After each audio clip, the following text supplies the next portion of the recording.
All righty, and we are live. What is up, everybody? Welcome to uh the today's episode of the podcast. Good to be back doing live episodes again, and a different day of the week for the next few weeks, as I'm on a new semester schedule, and just works out better this way. Just gonna get everything set up, and we'll be ready to go. Hope everyone's day is going well.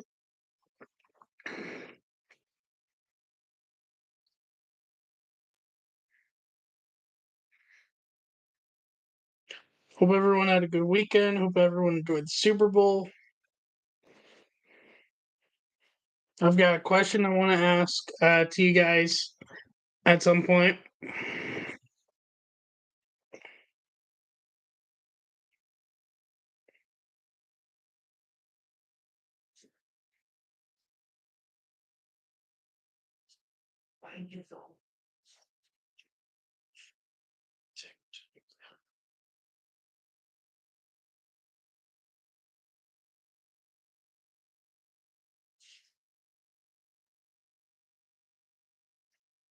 And by the way, if you haven't checked it out, I'm officially on TikTok. It's gonna be basically my YouTube shorts and posting when I am live for every episode of the podcast.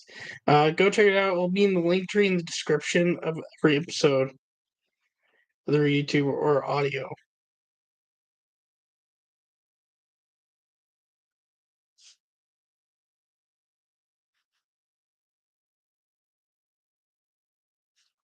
That's set up.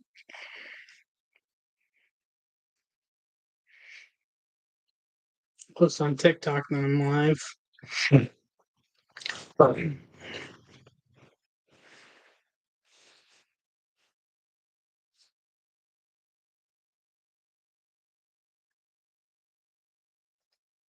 What's up, TikTok? I'm live with this week's episode of the podcast. That is the YouTube stream. Come check it out. Link to the channel will be in bio as always. See you there. What's up, TikTok? I'm live with this.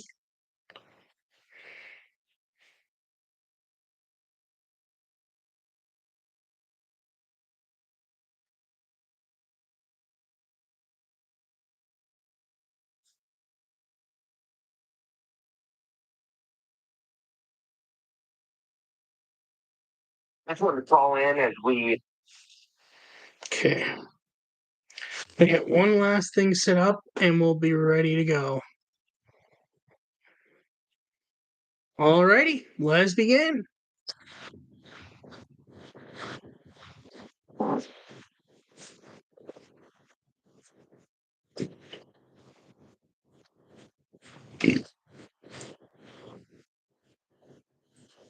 What's up, everybody? Welcome back to this week's episode of Benny in the Booth podcast. On this week's episode, we've got Super Bowl 58 recap. We've got MLB news. Some MLB news has popped up between last and this week's episode, and one other coach and two coaching news in the NFL that have popped up between this week's and last week's episode, and talking about future episodes of the podcast. Let's get right into it. What's up, everybody? Welcome back to episode 113 of Benny Booth Podcast. Thank you so much for the support to this point. I very much do appreciate it. Especially with TikTok that I recently just started. Like, it is crazy. Like, I did not, like, I thought, okay, like, I'll start TikTok. I get a decent amount of views. I haven't had a TikTok that's like under 70, 80 views. And it's just like, wow, I really was missing out for a while.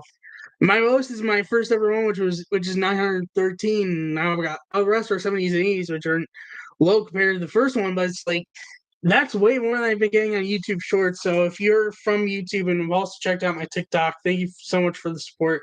And if not, go check it out. It'll always be linked in the description of every episode, whether YouTube or audio. Before we get into the details of this week's episode, I do want to start off with the future episodes. It's not scheduling, it's more of now I'm getting to a dead point where baseball, there's still some key free agents out there, and they'll probably sign within the next few days or weeks, hopefully, because spring training games are about to start, and all the teams are already down in Arizona and Florida at this point. But I'm looking for stuff to do. So if you guys have ideas, I'm probably going to start hopefully aiming to do immaculate grid at least for every episode, hopefully. But otherwise, like, do you want me to collab with certain content creators I could try? Or do you want me to do like MLB season preview? Like, what do you want me to do with this dead gap of, let's see, how many weeks? Not including this week. There's 1, 2, 3, 4, 5, like 4 to 5 episodes, give or take, between now and when baseball season starts. So if you guys have any ideas of what you want me to do between in that gap, let me know. I'm open to ideas. I am trying to work on maybe getting a content creator for football to do like another NFL year in review, which I did with MLB 2 years in my first year of the podcast. But let me know if you guys have any ideas. I'm open to it, and I am just looking for something because I do not cover NBA anymore, and honestly, there wasn't much interesting with the events, anyways. So yeah, just give me if you have any ideas, let me know, and then I can try to make it happen. I don't have any MLB games set up just yet, but I might have my first next MLB sorry, first stadium getting checked off in 2024 for baseball season. As I'm not going to give details because nothing's like for certain yet, but I very much could potentially have my first one or two to get checked off within this upcoming season soon and ready to be achieved. But yeah, we'll see what happens. So either way, Super Bowl 58, which by the way, I posted an immediate reaction on YouTube. Go check it out if you haven't. YouTube short under my YouTube shorts will also be on my TikTok. Um, this was a crazy game. I ended up getting my prediction wrong. I thought San Francisco was going to win. They lost in overtime 25-22. And Nicole Hardman had the game-winning touchdown from Patrick Mahomes, 3 yards. Here's the thing with this game. This game was crazy. The missed extra point ended up being a huge difference. A whole bunch of other things. People are still calling out San Francisco for getting the ball first. Honestly, I think that was the right move, even with the new overtime rules. And even with like, oh, you get a touchdown, but then they're gonna obviously go for the 2-point conversion. But here's the thing: San Fran had 2 opportunities in Kansas City's last drive to stop them on 4th down, and they would have won the Super Bowl twice. Mahomes or not, when you're handed 2 opportunities on gold platter to shut down a team on 4th down to win the Super Bowl, you got to get the job done, and they did not. Sucks for Dre Greenlaw, who tore his Achilles or something like that with his Achilles, just trying to get on the field. I hope he's okay. But I feel like that was like a game breaker injury for them because like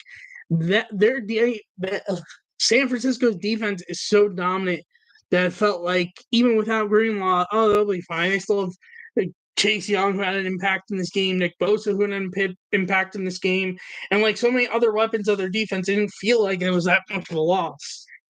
Debo didn't feel like much either, but he ended up coming back anyways.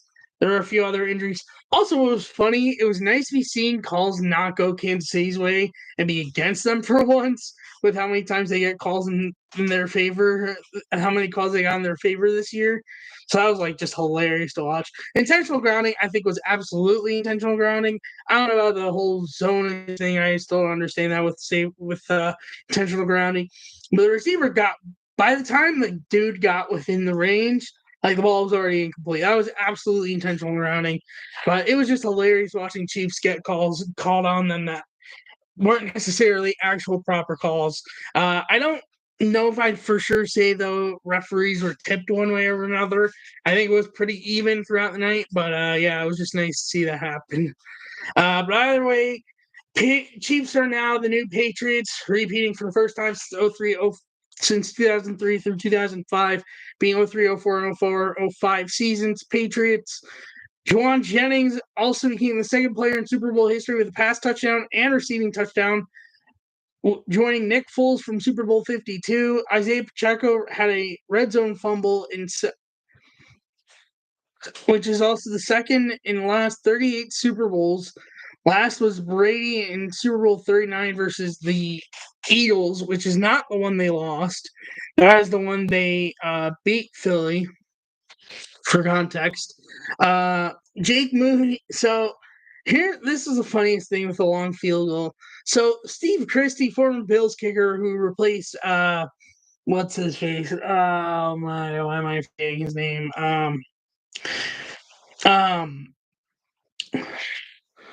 he's like, why am I blanking on his name? No, Scott Norwood, finally, thank you. Oh my god, I don't know why it was his name. Replacement, I guess. And he had the longest field goal in Super Bowl history for 30 plus years since Super Bowl in 1993-94, where they ended up getting whooped by Dallas, and for context. And this was the second quarter of that game.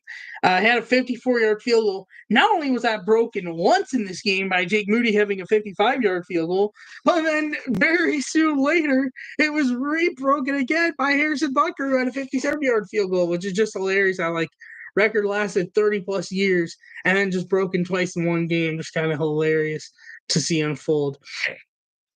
But, yeah, so Chiefs won. They're officially the new Patriots.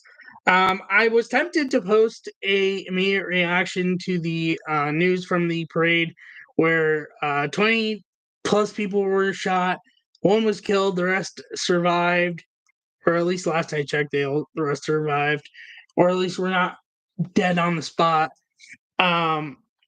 Sad thing to happen. I hope everyone's okay. I didn't post any reaction because when I found out about it, I space class. I just ended up not. But very sad. Hope everyone in Kansas City is okay. They were saying like reasons like a fight or something. Truly, in my mind, I don't know if I believe that. Something tells me it's like a Swifty hater or like Chiefs hater that wanted like I don't know, but I don't know. But either way, sad story. Hope everyone's okay. No matter how much I might not like the Chiefs because they're the new Patriots, I do hope everyone's okay from that incident at the parade. Either way, that's the Super Bowl recap. I went 0 for 1 in both my Super Bowl brackets predictions. Non-bracket prediction record, I went 179 and 106. Total with bracket prediction record, I went 178 and 107. And then there's two coaching news in the NFL. The Browns hired Andy Dickerson as their new offensive line coach. They also got someone else as assistant offensive line coach. And former New York Giants defensive coordinator Don Martindale, I know this isn't NFL news, but just interesting because it went from Giants, is now Michigan's defensive coordinator. Not much else in the coaching world or elsewise in the NFL, plus free agency ain't going to start for probably a while. And then also, of course, there's the NFL draft in late April in Detroit. Well, that's the NFL part of this week's episode. This is going to be a shorter episode because there isn't a lot to report on baseball. And it's still crazy. There are a lot of key free agents still left for baseball. Let's get into baseball.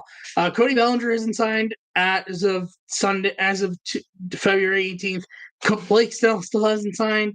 Drew Montgomery still hasn't signed. I'm blanking on someone else.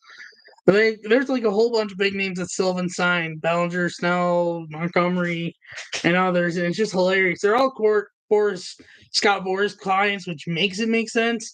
And funny enough, Manfred came out saying he wants to make a free agent deadline, but the MLB is what declined that from happening, oddly enough.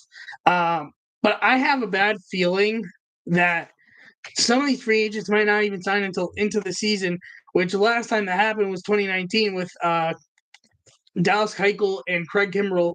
Dallas Keuchel, the Atlanta Braves, who helped them with their postseason run in 2019, but buckled his shoes in the playoffs practically. And then Craig Kimbrell with the Cubs in 2019.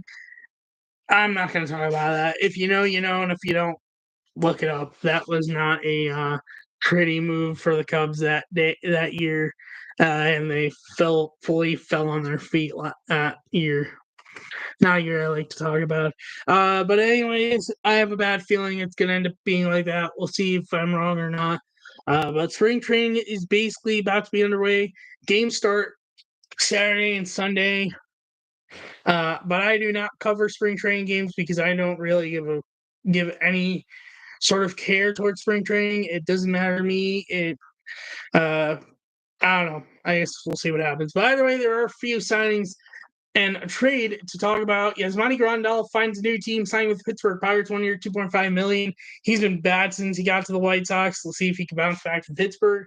Jorge Soler, outfielder, signing with the Giants, 3 years, $42 million. Really odd contract to be giving him because he had been up and down from Miami, but it's still a pretty good player. We'll see how he does in San Francisco with the Giants. Randall Grichuk signed with the Arizona Diamondbacks, 1 year, $1.5 million. Pretty solid outfielder, good against lefties. Can be the substitute Josh Pearson, solid move, honestly, for them. And Whit Merrifield, infielder, outfielder, has signed with the Philadelphia Phillies, 1 year, $8 million. Very versatile, can play a lot of positions, and definitely a good piece to get for Philly. And sorry about that. That is the baseball news, and that is this week's episode of the podcast. Very short. And let's wrap things up.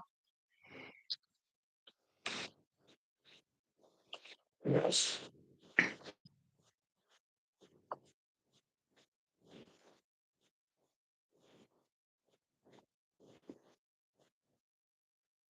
Thank you so much for watching and listening to this week's episode of Benny the Booth Podcast. On next week's episode, we'll have the MLB news that pop up between now and then, hopefully Immaculate Grid.